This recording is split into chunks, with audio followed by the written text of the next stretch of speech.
Hey everybody, I'm Amy Anam Cara. Welcome to my YouTube channel. Today I have a wonderful sit down with Dr. Rick Diamond. Rick Diamond is a story healer. I was really interested in learning all about that and how I can incorporate story healing into my work as an end-of-life doula. So, before we get started, be sure to hit the subscribe button and be sure to like and share and comment and all that wonderful stuff. And I will also leave his information in the description if you want to get in touch with him. So let's go ahead and get started.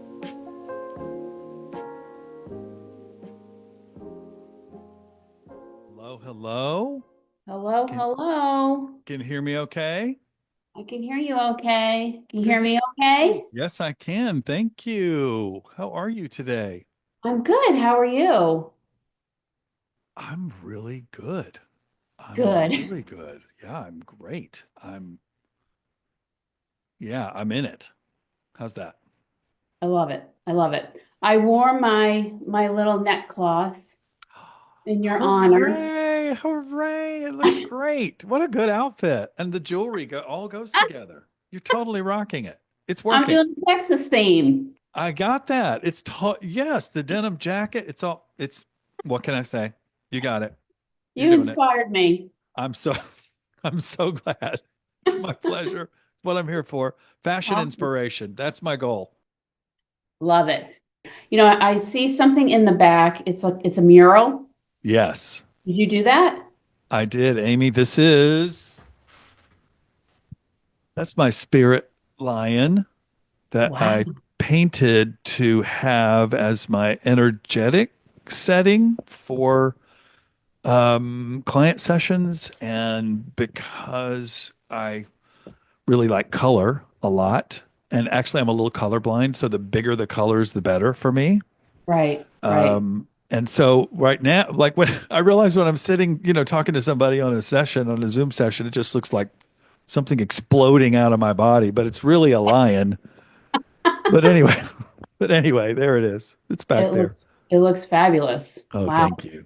Thanks. Yeah. So I invited you because I only invite people to interview that I'm really interested in, and for whatever reason that is.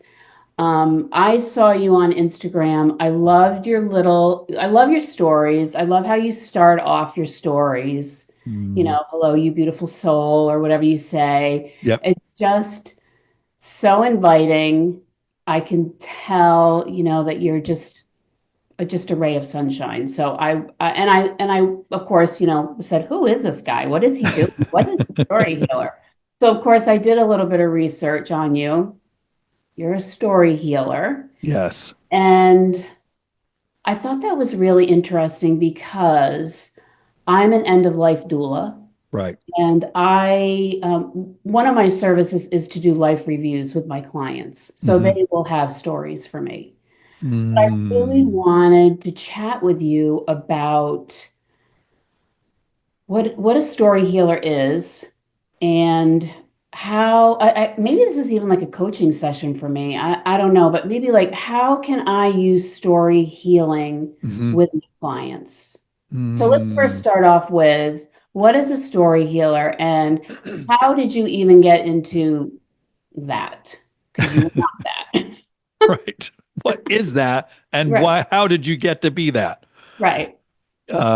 Thank you, Amy, for having me on. And when you reached out, I got so excited. I was like, she's a doula that helps people with ending this thing and going to the net. And I just thought, oh my, and then, when we checked in, I just thought the connections between what we're doing are so Right. clear to me and so rich with possibility.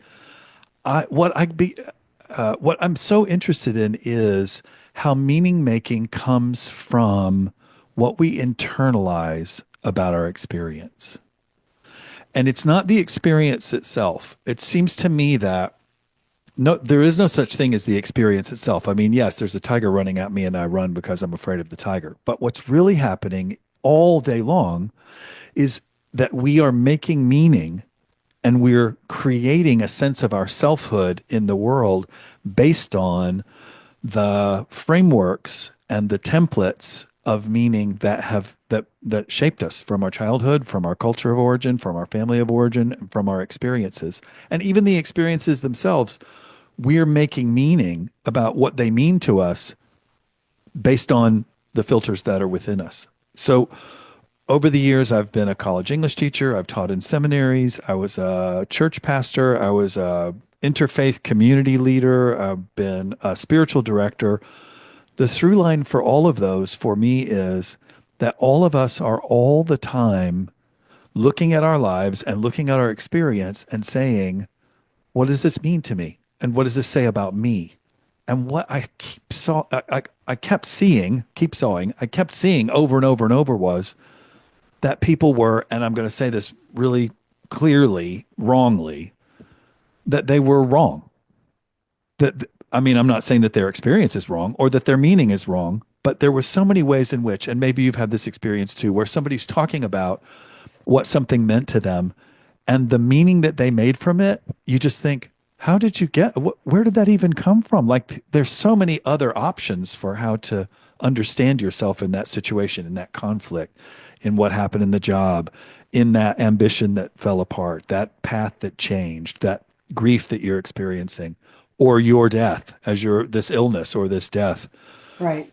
And so story healing is not about healing the person. I don't believe that there's anything wrong with us. I believe that we're divine, that we're beautiful, that we're gorgeous, that we're on meaningful, powerful paths that have purpose, that are laid out for us by our soul and the whole universe.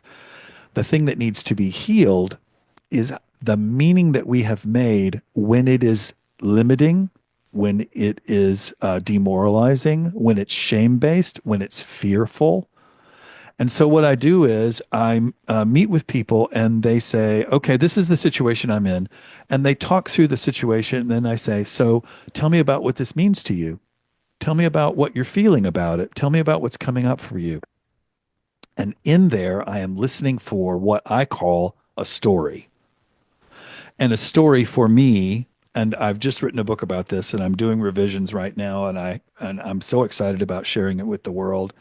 I'm hammering really hard to make it as clear as possible. The story for me is any belief that tells me how the world works and what my place in it is. And it could be something as simple as just this week, I was meeting with a woman who is going through, she just turned 50 and she's going through one of those like nodal moments that's important. And she's feeling into, okay, my kids are grown. Okay, this is what my marriage is like. Okay, this is what's happened with my work life outside the home. What's happening? She's in disequilibrium. She's feeling shift. And I was asking her some questions about what she's feeling about. She's really mad at her husband. I mean, right, that's a thing. And I Right. said, what's happening? And she said, nobody in this family values my contribution. And I thought, let's start there. And so we started to unpack where that belief had come from, what had reinforced it, how it grounded in her experience. I just asked reflective questions. She knows the truth. She knows what she's looking for within. And so all I'm doing is providing guiding questions. And you don't have to have a story healer or a partner to do this. We can do this on our own as well. It's simply a question of bearing witness to ourselves and our own Right. experience. There's questions to ask, etc., processes to go through. That's what the book is about. But for me, it's really not about saying, well, I know I said earlier you're wrong. It's not about saying what you think is wrong. It's about saying, is it right? Like, is it accurate? Is it helpful? Is it the truth for what you want to do from here? So it's Right. seeing the story, testing the story. Is this the truth for me today? Like Byron Katie says, is this belief true? Is this the truth? And then saying, well, what story do I want to shape from here?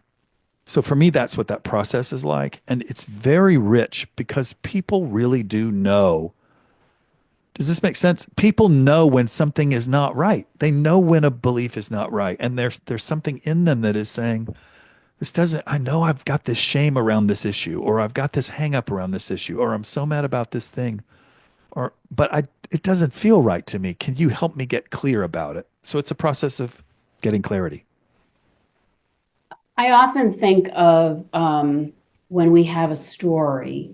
about ourselves or how we perceive something, it's a story that works for us, good or bad. Yes. Yes.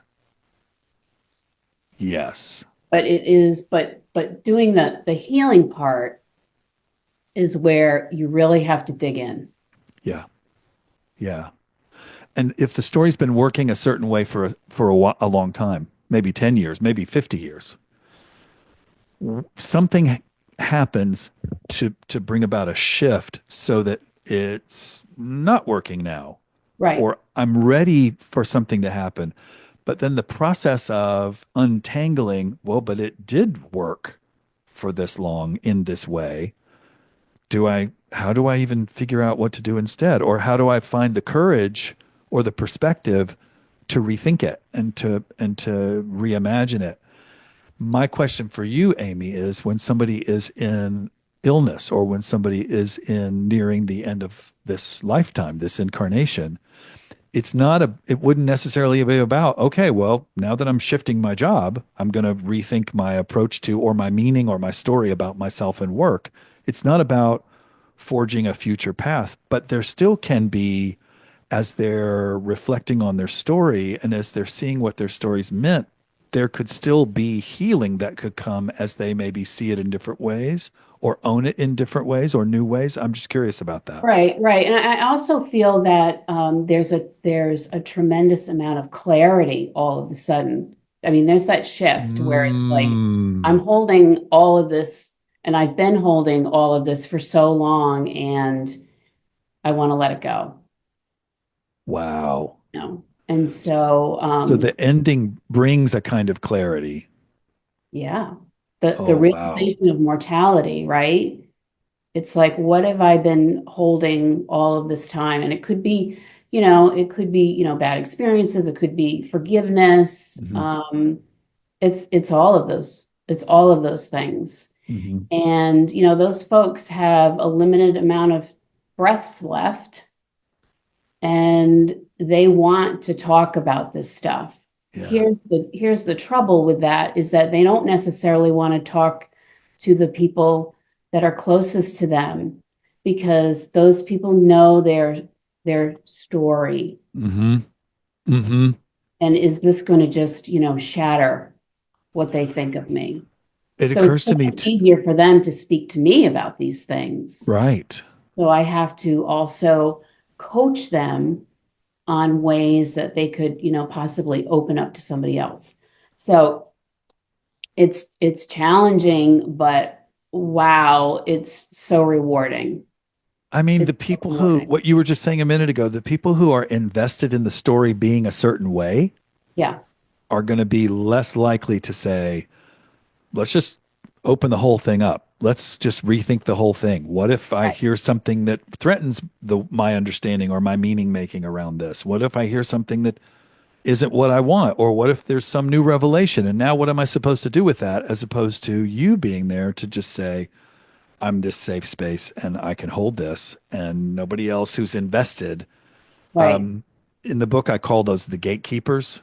The Yeah, people who want to make sure I don't want things to change. I don't want things I don't want my illusions to be shattered. I don't want there to be a shift that I'm not comfortable with. That's within us and it's around us all the time. So you're providing an opportunity for people to be able to share their story and own their story and feel into their story in a way that can be really, really authentic and meaningful because it doesn't have all that those checks and balances and pressure on it. exactly, exactly. They look at me, yeah, just like you said, as a safe, and I'm just a safe person. Mhm. I'm maybe somebody that doesn't have a huge amount of investment in them. I'm not a child. I'm not, I'm not a sister. I'm not a best friend. So they're able to open up a little bit easier. And I never feel burdened by it. You Got know, it. it's because sometimes you can walk, and this, right? They can walk out of the session and you're like, oh gosh, Yeah. I don't do that because it's not my Mhm. story. Ta-da! In which case, you're not responsible. You don't have to carry it. Right, right. I mean, the brilliance of this model where you're able to be present and hold something and not hold it. Yeah, Like you it's really kind get of to cool. be, yeah, it's amazing. You get to be a mirror, really. Right. Oh, yeah, that's true. And I get to ask questions, Hmm. you know, to get deeper meaning for them. It can be something where, well, let's sit on that and, we'll talk about it the next time I see you, kind of a Hmm. thing, so that it gives them a chance to go deeper if they want. Hmm. I can ask questions, obviously, that other people are afraid to ask. Sure, sure, sure. So as you're thinking about story and you're thinking about helping people with this process of end of life, is part is is part of your objective or your hope that they find peace? Is part of it that they find a sense of selfhood? What's in your head about that? I'm curious because I'm thinking about what some of my goals are when I'm in a session with somebody and they're in the midst of something. Um, Part of it is peace. I think that, and you know this, right? We're our worst critics, Yeah. right? Yeah. So just being able to help someone release that feeling Hmm. and to just sort of just, let certain things go. Um, it's always different. It depends. It depends on whoever and whoever is sitting in front of me and Hmm. what their story is or what their circumstances are. Hmm. Um, it's just for me, it's sacred for Hmm. me. Hmm. Um, I just, I feel blessed when I'm in the presence of someone that's sharing deep things with me. Yeah. And if they need help, they want maybe to, draw up a letter or open up a conversation with somebody, I'm happy to do that. Hmm. Of course, you never know how that's gonna pan out, but it's just about providing support. So, I, I love that. I mean, that's perfect, especially because when somebody is facing the end of this life, this experience that their soul is having, that they are in the midst of as it is ending, all that stuff about diminishment and fear and limitation, and like you said, you have a limited number of breaths left. I mean, yeah, we all have a limited number of breaths left. It's just not quite so plain to us most of the time. right. There's on the one hand there's the pressure of that, but on the other hand there is the beauty of, hey, this is important. Like a lot of other everything else can go to the side, which is Yeah, part of what happens in a crisis too, right? Like when somebody comes to find me and they say this thing just happened in my marriage, or this I just found this thing out and I'm freaked out and I don't know how to make meaning out of this new the story just shifted for me and I don't know how to make sense of the story. I notice that one temptation or one not temptation in an evil way, but like one tendency is, can you just help me put the story back together? I realize the story just blew up. Do you have any kind of glue or something? Because I right. really need for that, like, I really need for this to make sense again. And no, like Yeah, and you don't get no, that at the end of life. I don't right. get that from people. People are ready to talk. They want to talk. Mm, They need to sort things out. yeah, They need to talk about things that they weren't able to talk about before. yeah. What was keeping them from talking about them before? I mean, it can be anything like, or just like nobody's even bothered to ask them Yeah. questions. Like I Wow. see that a lot with veterans, Hmm. family members and friends, oh, it must have been really difficult for them, so we're just never going to talk about it, never going to bring it up, kind of a thing. Or Right. maybe initially they didn't want to talk about it, but now, it's the end of their life and they need to share some things, Yeah. difficult things, Yeah. you know. Um, you brought up difficult marriages. That's a big one. That's a Yeah. Yeah. because according to their children, they've had the perfect marriage. Hmm. Hmm. you Yeah, know? And so I hear a lot of those. I hear a lot of those stories. I believe it. I believe it. One of my favorite things that I've done over the years is men's circles where it's Mhm. just men. And for in our culture, where are there, one of the stories, the macro stories for our culture is that men are supposed to hold in their emotions and be strong and blah, blah, blah. It's awful. It's terrible. Right. And right, I mean, and the amount of work it takes to get a circle of men to feel safe enough to admit, like you were just saying, here's this thing that Even nobody, how do you even fill the room? That's going to I'm be a challenge in itself. yeah, for men to even say yes to being Right. willing to be in that work. It's by the way, my experience is it's always has to be one on one. Very few men are going to answer an ad in the paper, or whatever. I mean, they do on Instagram or on Right. Facebook or whatever, but really it's because someone that they trust says, "I really think this work would be good for you." And and still they come in, and I'm good, whatever, how are Right. Right. whatever. I don't want to talk. Yeah. I'm Yeah. fine. Sit, with their arms crossed. And so, since they don't have the luxury, and I mean that in a good way, of being at the end of life where all of those, defenses are down, they still have their defenses up. I'm just going to say I have some tricks, have some tools. You know what I mean?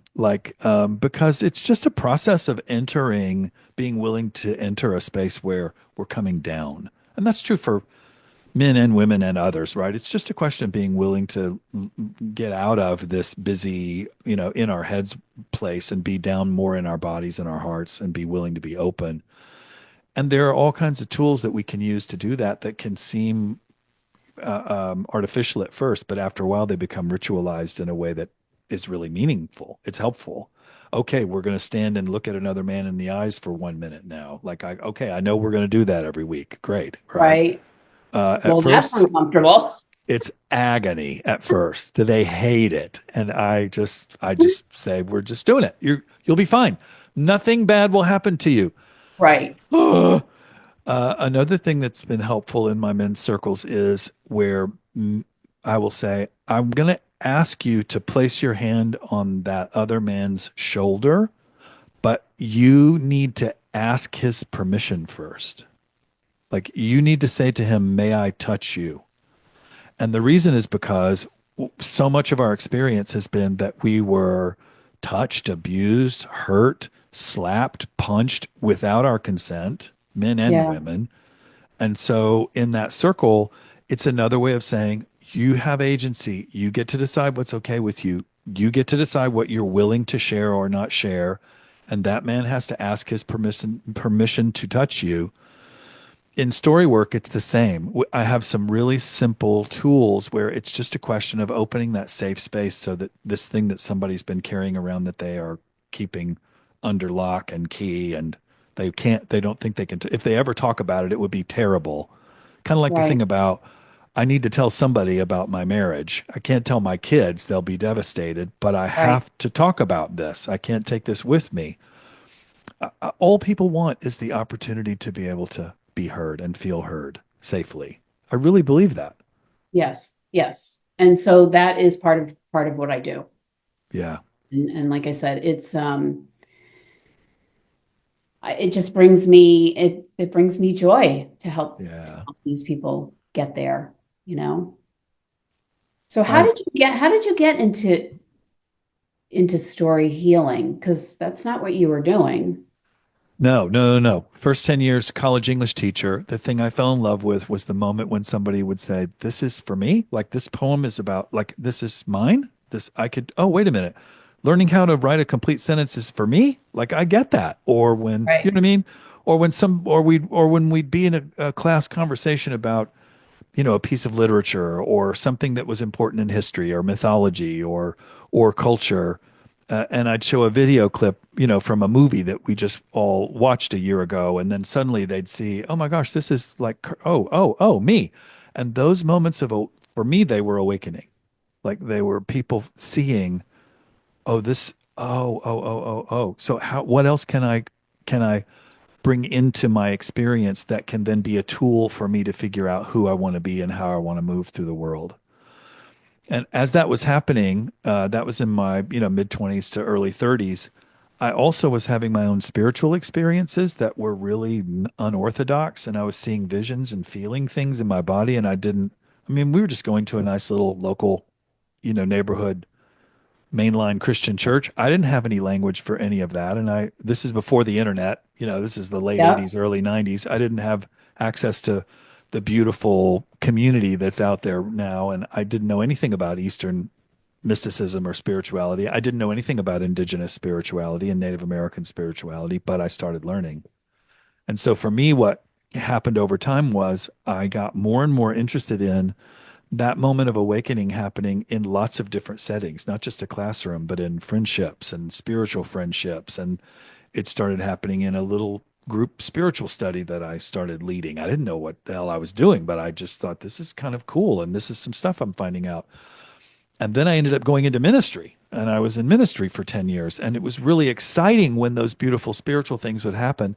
But for me, I had just myself, the conflict in terms of personality was, the container for me isn't working. Like I don't feel like wearing a suit and tie and having my hair combed a certain way and these are the words I can say and these are the words I can't say and this is how I'm supposed to behave. For me, there was a real disconnect there about the authentic in my body, in my heart, in my feelings kind of emotional experience I was having and spiritual experience I was having.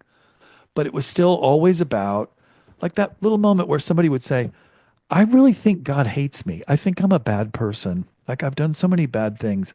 I think am I going to hell? And I would just say, can you tell me where that idea came from? Can you tell me now I would say where that story came from? Right, right, Those just kept happening over and over and over and over. And over time, it just became kind of this accumulated library of the human experience around these are the beliefs. And is this the truth for me? And what I found myself saying over and over was, I don't think that's true. Do you think that's true? Where did right, that come from? And then we just get to unpack it together. And right. so the I left regular ministry, led a non-traditional, very interfaith faith community here in Austin for 17 years. It was very much about people processing their questions and being open, and lots of story work was happening, and lots of spiritual work was happening, and doing men's work, and doing bioenergetic work, and doing spiritual work, and then after 30 years of ministry, I was like, I'm ready to rest now and rethink all of this. And story work as a practice just came out of that transition. That was about 3.5 years ago. And so I've been doing this now full time for about 2 years, but off and Okay. on for, 40 years, I guess. So, Right, right. but And you've that's where it written came from. and you've written a book. So is your book all about story healing or is it Yeah. your journey? Yeah. Okay. I mean, I tell some of my own stories, and then I also tell some stories from my clients that I've been working with for the last number of years. And it's about equipping people to be able to ask some of these questions for themselves, like to understand what my idea about what a story is, but also to say, hey, you're a spiritual being. You're not all of these stories. You're something else. Like, what is inside of you Yeah. that is this thing that is this eternal soul? What is this thing that's your consciousness that's more than what your dad told you about what a good girl is supposed to be? What is it that's within you that you can connect to? And so I have some practices about that. And then I also have tools to say, so if you wanted to rethink this belief you have about, like, for instance, as I said, my client says, nobody in this family understands or values my contribution to who we are as a unit of 6 people. Like, what are some tools that you could use to rethink that story and reshape it so that you change that for yourself? And so it has lots of practical tools and worksheets. And I was talking to a friend who's in the publishing business, and she was like, "Oh, I'm seeing a workbook." And then she said, "Oh, could we do like an oracle deck of Oh, cards that I was like, "Yes, hooray, whatever." oh, I So, love that. right, that's fun. So Yeah. I'm just saying yes because it feels good. Book tours, right? All kinds Yeah. of stuff. Well, and part of what's fun too is that this can be done. You're doing it. in a way where you're helping people at the end of their life, and you're Mhm. helping people at this crisis place where their safeguards are removed and they're open. I've done this with companies where I consulted with like a board of trustees or a board of directors. I've done this with groups from a church. I've done this with a strategic planning multi-month process with an organization where they were trying to figure out, okay, how did we get here and where do we go from here? So I'm just excited to see what's going to happen. I don't know what's going to happen. So that's fun. That's amazing. Yeah. Yeah. Amazing. Yeah. So, so getting back to me, Yes, please. Enough about me. Let's keep going. I was just about to ask you a question. well, I don't, how do you think that you could work this into end of life? Like, I feel like this is a whole other chapter for your book. I know you finished it and everything, Oh, but no, no. We're still you could add revising. another It's still happening. chapter. It's still happening. It's still going. We're revising. We're tightening it. We're getting it ready. You know, the thing that strikes me about what you're doing, and I have a dear friend here in Austin, Diana, who is a hospital chaplain. Hmm. And she and I were talking about story work, and she was saying that she also thinks about herself in terms of sitting with someone in a hospital setting, in a hospice setting, in a critical setting, and hearing their story. And she says, I'm thinking about how they're making meaning. Like that's what's Yes, interesting to for me sure.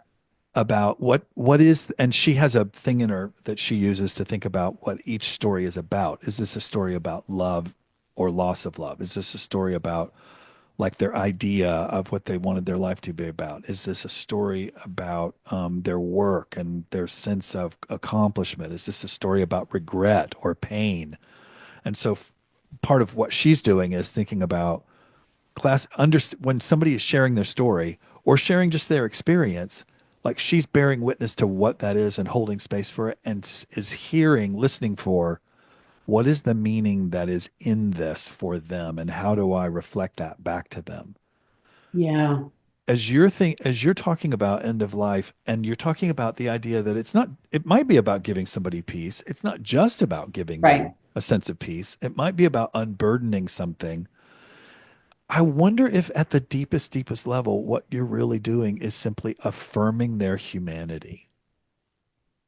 Do you know what I mean? Like, like saying Yeah, the thing that you need to talk about and the thing that you need to own and the thing that you need to grieve or be sad about or be mad about or be joyful about or asking questions about is sacred. It is good.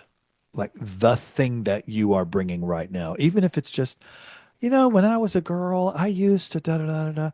That's for yeah, some reason, for that woman, something is happening about that memory or that pattern that is meaningful. And you're saying this matters.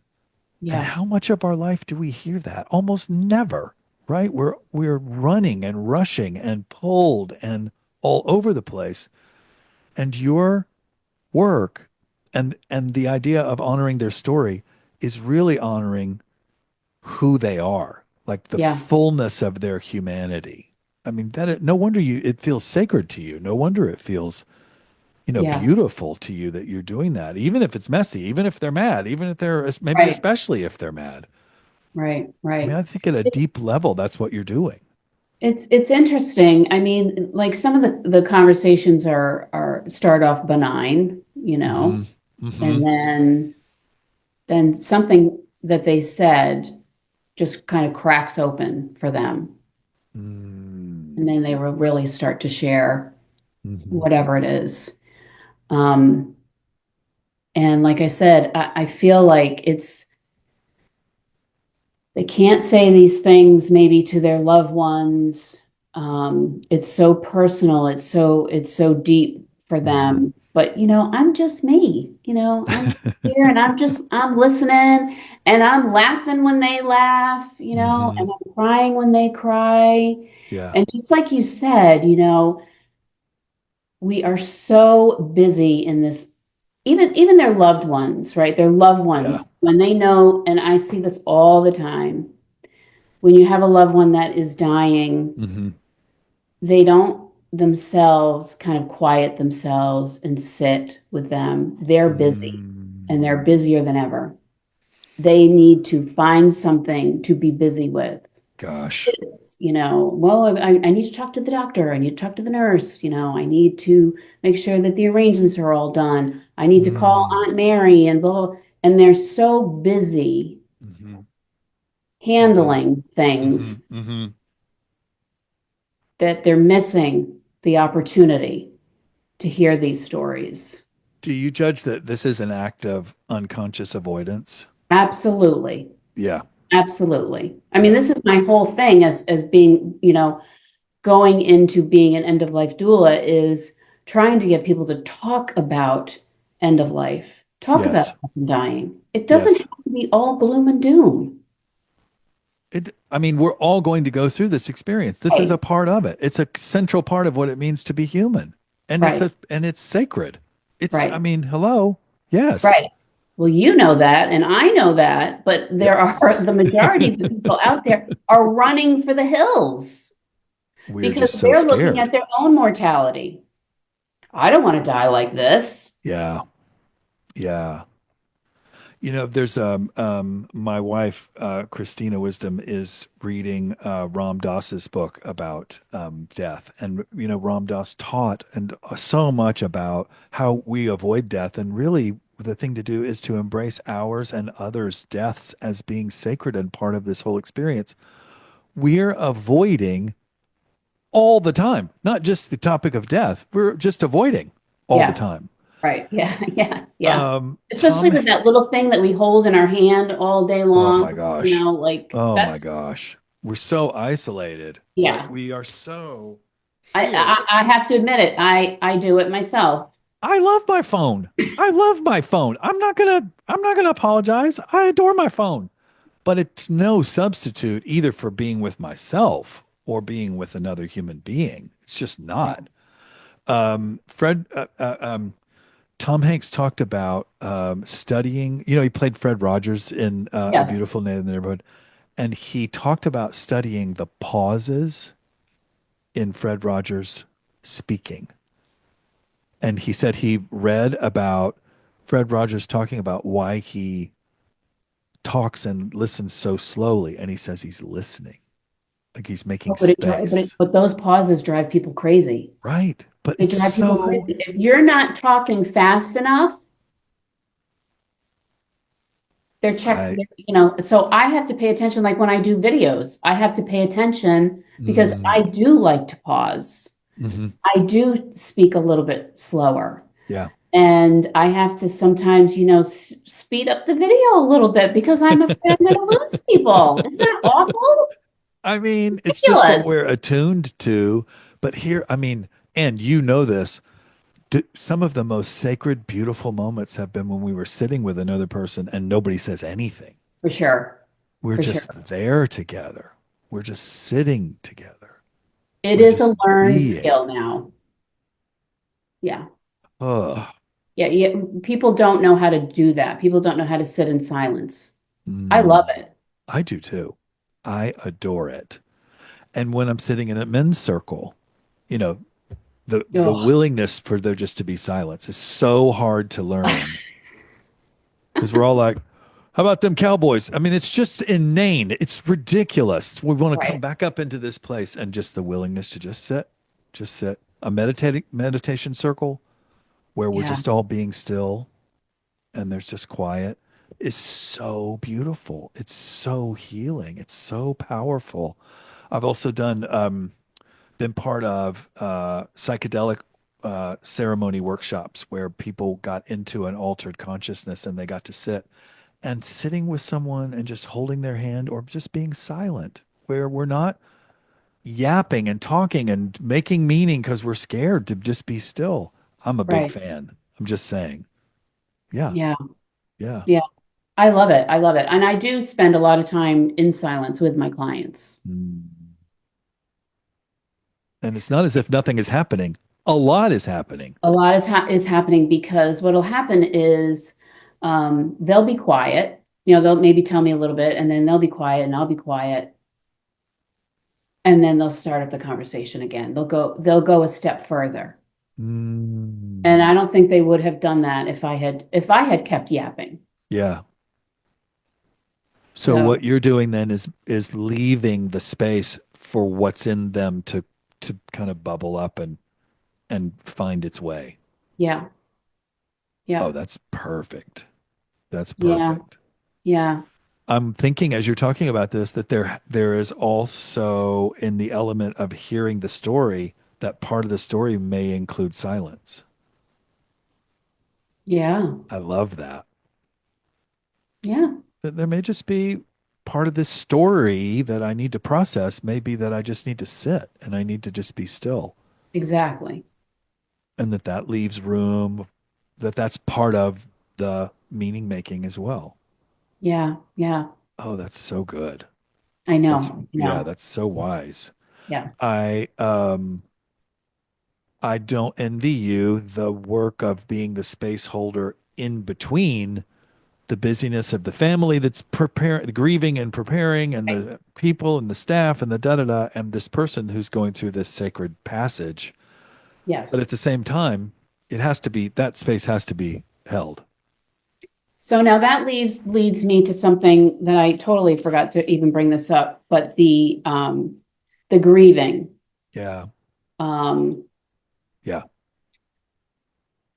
and some people will grieve and they will tell a story, whether it's traumatic, let's say, someone has taken their life, or it's been Right. an accident or whatever, some kind of Right. a trauma that has happened, and they really will get stuck in the story.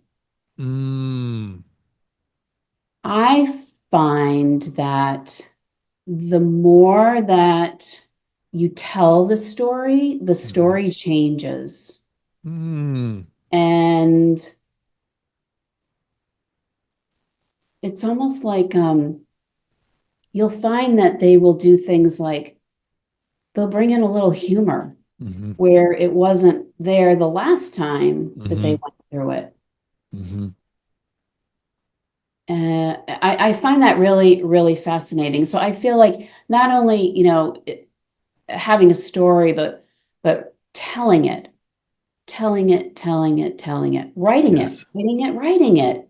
Yes. You'll see how those things change, and you will see healing Mm-hmm. through repetitive storytelling. So the story then becomes a tool, not for saying it's not a restrictive or a definitive story, defining story. It's dynamic. It can Right, change. It can right, evolve. right, right. And allowing people to tell the story. But what ends up happening, right, is that Hmm. I don't want to talk about it. So then they're stuck in the story. Hmm. And we don't want to talk about it because it's traumatic, or we don't want to talk about it because it's sad, or we don't want to talk about it because we're scared. But the way through it is into it, like to go Right. into it. And if we tell the Absolutely. story, and Right. then I've seen people when they're telling that difficult story or that sad story or that traumatic story, and if they can contribute together, then that brings healing too, because at least it brings the possibility of healing because they're contributing to a shared narrative, which then Yeah. becomes it's like they're not carrying it just in their own little box in their heart by themselves. They know that this is a shared experience and they know that Yeah. there are other people who understand as well. And then, I mean, the classic thing in a family or a marriage or a group or whatever, where Sure. somebody says, "Oh, no, no, that was 9 in the morning. That was not 8 in the morning. Oh, I forgot that Right. part. Do you want to tell that part?" And Mhm. that becomes collaborative, which is creative, which is co-creative, which is lovely. Right. That's also healing. Right. Right. Yeah. It's interesting. In your end of life work, what component of that also includes you helping people who remain after someone passes with their grieving, either pre grieving or Right. after someone passes? So, I leave it open obviously to my clients, Hmm. and I'll reach out to them a little bit later and just see how they're doing and how they're processing. Right. Some people are doing better than others. Hmm. And I always, though, that part of the conversation is, that we can obviously talk about it and go from there. Right. And again, I'm that safe person for Hmm. them. Hmm. It's so interesting. I don't know, it's like this chain that just it has the potential to go on and on and on and on. Yeah. You know. Yeah. You Um, performing the service of being willing to be in whatever role energetically, spiritually, emotionally, yes, psychically is needed. right. Gosh, that's so, I mean, the wisdom of that model is so powerful, I think. You know what's interesting to me? It's like it's a no-brainer.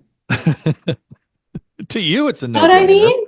I mean, hello, you're good at it. It's your thing. You see it. It makes total sense. Right. Right.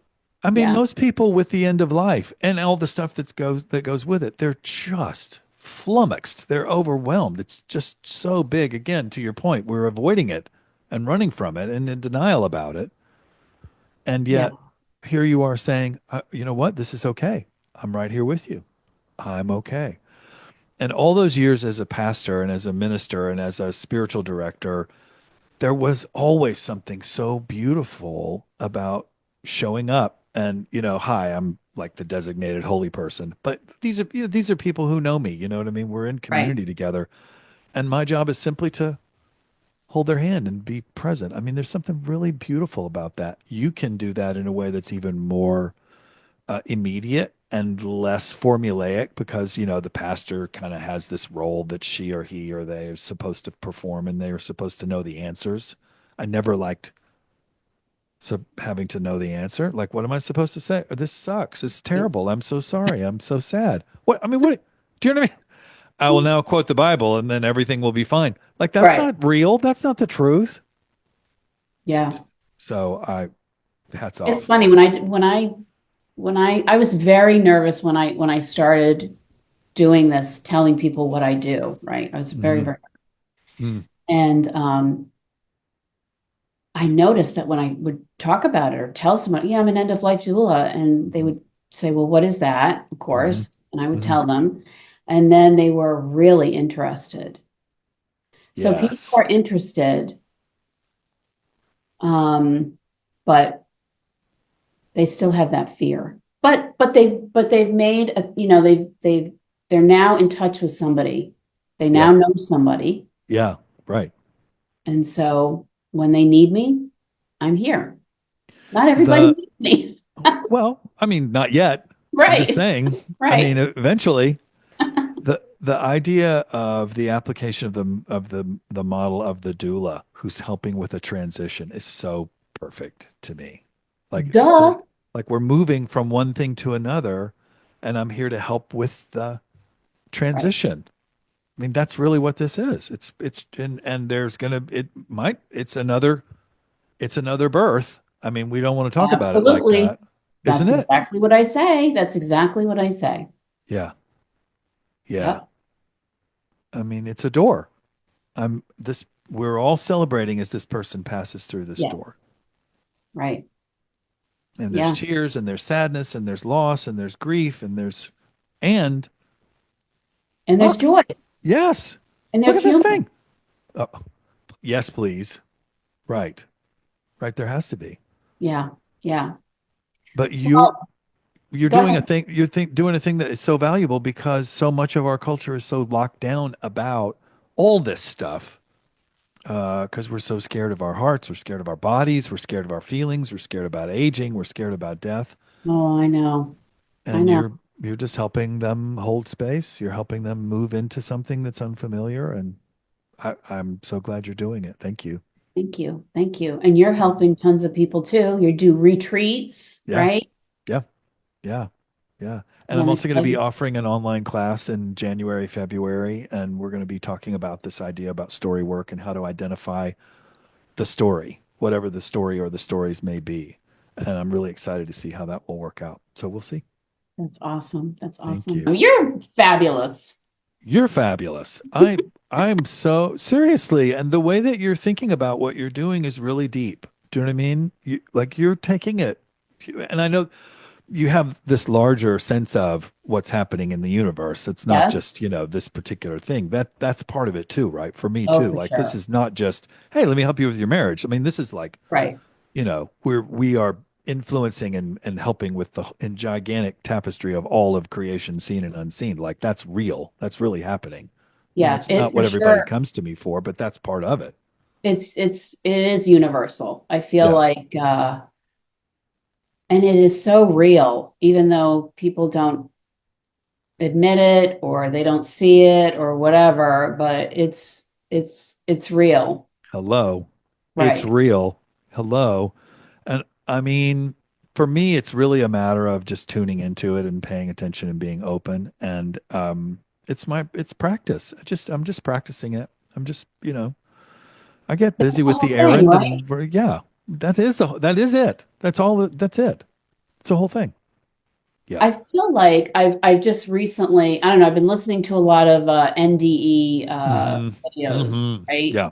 And Love there's them. always the same thread that people talk about, and it's about love. It's Yes. just all about love. It's not about all the money that you made, No. it's not about, the big family that you created. It's isn't that strange that like how are we missing that? We are, I mean, well, and yes, there's so much. Where do we even start? I mean, I would just say that we're in a culture that values things that are upside down. I mean, that's just all there is to it. And we have a macro story that is upside down, that Yes. it's all about the externals rather than the internals. And that's what we're valued. And then that's what's reinforced over and over and over in the visuals and the messaging and the story. And so when people have their awakening, whatever that looks like, and when they start to go within, it's just a revelation. They freak out. They're so excited. They're so whatever. And whether it happens in a drum circle or whether it happens in a hospital room or a hospice room or it happens in a retreat center where we're meditating or it happens in a friendship, or it happens when people are all taking psychedelics and sitting holding hands and looking at each other. I mean, I'm telling you, my experience over and over and over is it's love. Like you just said, if we Yeah. finally get to it, if we can just peel away all that other shit, we can just say, "Oh my God, I'm love. You're love. It's okay. I'm spirit. You're spirit. It's I think that it is really a one-on-one lesson between ourselves and spirit. Like I can't make somebody believe that. And no amount of preaching right. No, is going to no, get anybody there. no, no. They have to experience it. They have to feel it. They have to enter And it. and I feel a little like when I listen to these NDEs, I'm like, and it's always these people that have never, like, they're not religious, Right. Right. it's all, They always they, say that. right. They've Yeah. always led like a horrible life, Mhm. whatever, and I'm always, after I finish listening, I'm like, I want to have an NDE, but I don't need an NDE. I don't need that. So I'm Right. not going to have it. Right. I'm already there. I'm waked up. I'm tuned in. Right. Right. So Yeah. how, that kind of sucks. I know, right? I I think it want to would go be be fabulous. I want to go be with my ancestors and the angels and see the thing and look at the hall of records and feel the Yeah, love pouring in and what are you going to do? You I know. know. I don't know. I don't know. So We're just anyway, going to we're just going to practice it and get the little tastes of it as we go yes. while Yeah. we're here and Yes. know that that's what's coming. Absolutely. Yeah. Absolutely. Well, thank you, Thanks. Rick. I really appreciate this was a wonderful, wonderful conversation. Yeah. Thank you for Yeah. validating me. Absolutely.